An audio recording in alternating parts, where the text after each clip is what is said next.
Hey guys, Brad Danger here, and today we are talking about bad drivers. Not aggressive drivers, not fast drivers, bad drivers. The kind of people who make you question whether the DMV is a real place or just a vibe based on suggestion box. And before anyone gets defensive, if you're already typing a comment that starts with, actually, I've been driving for 20 years and never had an accident, well, congratulations! This video is probably about you, because here is the thing. Bad drivers don't think that they are bad drivers. Bad drivers think everyone else is the problem. Traffic, that's the problem. The road design, that's the problem. The sun was in their eyes. The moon was in a retrograde. Mercury personally reached through the windshield and grabbed the wheel. It's never them, ever. And the funniest part is that bad drivers give themselves away immediately. Not with one big dramatic crash or some Fast and Furious nonsense.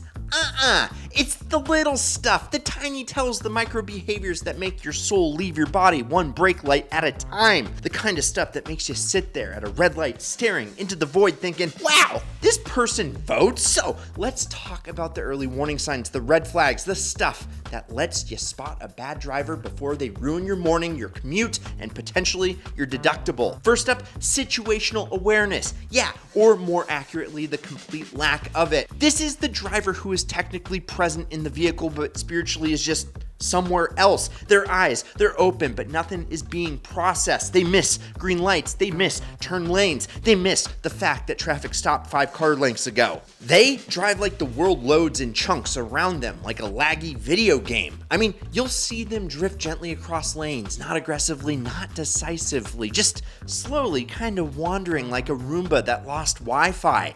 No signal, no head check, no urgency, just vibes. These are the people who somehow manage to be surprised by the existence of other cars. Every intersection is a shock. Whoa, you're here too? Then there's braking. Oh man, braking tells you everything that you need to know about a driver, right? Good drivers brake once, smoothly, predictably. Bad drivers treat the brake pedal like it's a light switch hooked up to a taser.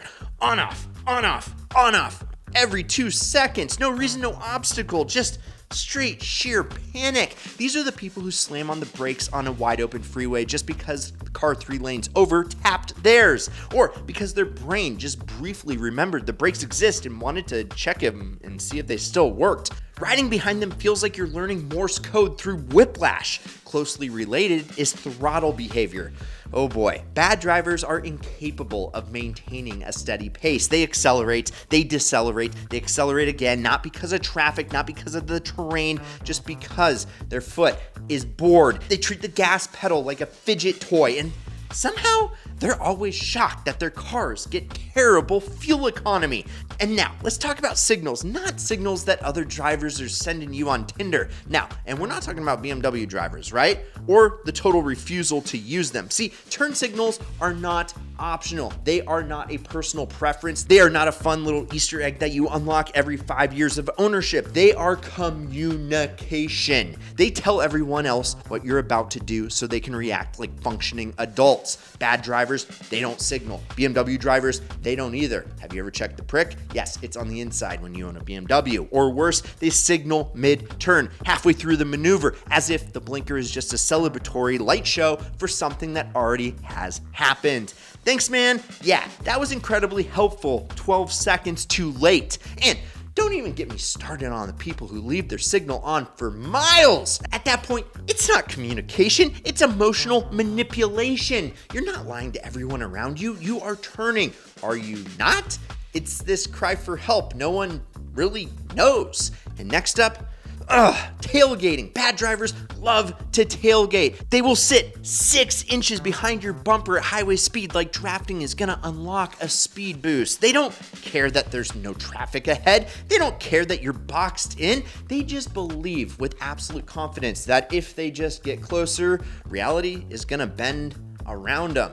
These are the same people who lose their minds when someone brakes suddenly. Like, yeah, that's what happens when you remove all margin for error. Physics doesn't care about your feelings, lady. Then there's blind spot camping. This one is special. This is where people sit specifically in the worst place next to your car and just kind of live there. Not passing, not falling behind, just hovering in the danger zone like a side quest NPC. You slow down, they slow down. You speed up, they speed up. You start wondering if you accidentally adopted them. I mean, good drivers either pass or they hang back. Bad drivers, they just loiter. They have no plan, no intention, just a vague sense that this kind of feels right. And merging is where bad drivers truly shine, or they implode. On-ramps are not optional warm-up lanes. You are supposed to accelerate to match the speed of traffic. Do not merge onto the highway at 45 miles per hour and hope everyone else just kind of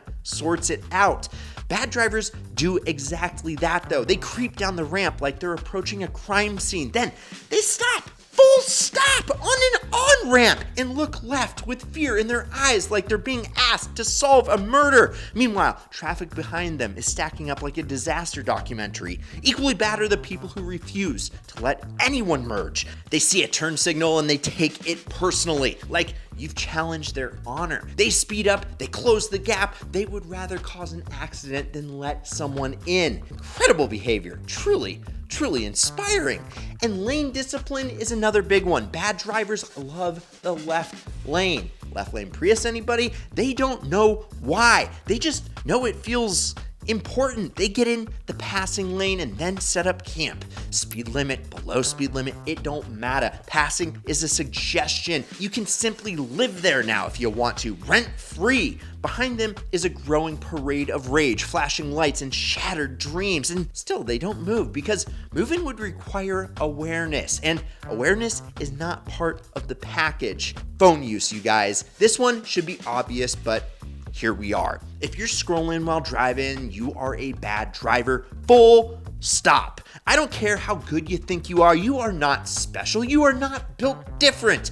You are piloting 2 tons of metal at speed while reading memes. You can spot these people absolutely instantly. Drifting, delayed reactions, random braking. They'll miss entire light cycles because they're deep in a group chat about literally nothing. And then when you honk, they look up at you like you insulted their family. Overconfidence is another classic though. This is the driver who thinks skill means never making mistakes. They take risks that they can't back up. They assume everyone else will adapt to them. They blow through yellow lights that have been red emotionally for about 3 seconds already. They will tell you they're a great driver because they're aggressive. No, aggression is not skill. It's just louder mistakes. Then there's right of way confusion. Oh, bad drivers don't understand it. They just don't, and they ignore it. Four-way stops are their personal nightmare. They'll wave you through when it's their turn, then get mad when you hesitate, or they'll go when it's absolutely not their turn and act shocked when someone honks. Being predictable is more important than being polite. Good drivers know that. Bad drivers think they're being nice when actively causing chaos. Indecision might be my favorite one though. The last second change laner, yeah, the person who realizes too late that they need to turn and just, well, they go for it. No signal, no warning, just a full send across 3 lanes of traffic because missing a turn is apparently worse than risking everyone's life. Here is the rule. Good drivers sometimes miss their turns. Bad drivers, they never do. Road rage is the final boss though, the escalation. When a bad driver is confronted with their own mistake, they do not reflect. They retaliate. Honking becomes a personal attack. A gesture becomes a vendetta. Suddenly, it's not about driving anymore. It's about ego. And that's the common thread here. Ego. Bad drivers aren't bad because they lack ability. They're bad because they lack humility. They don't think that they could be wrong. And driving in a system where everybody has to be corporate, the moment you decide you're the main character, everything breaks. So next time you're on the road and someone does something that makes you question reality, just remember, you've spotted the signs, you saw the tells, you identified the bad driver early. If none of this sounded familiar, and if you thought, wow, I hate all these people, well, congratulations, I have some news for you. If you want to go and win your dream car plus cash, go to winthisidealcar.com. I've pinned to it in the first pinned comment down below. And let me know your worst driver stories ever in the comments below. I'm Brad Danger. This is Ideal. Like, subscribe, turn on that notification bell, and check out some of these Ideal vids over here. And promise me one thing, keep living the ideal lifestyle and keep your hands at 10 and 2.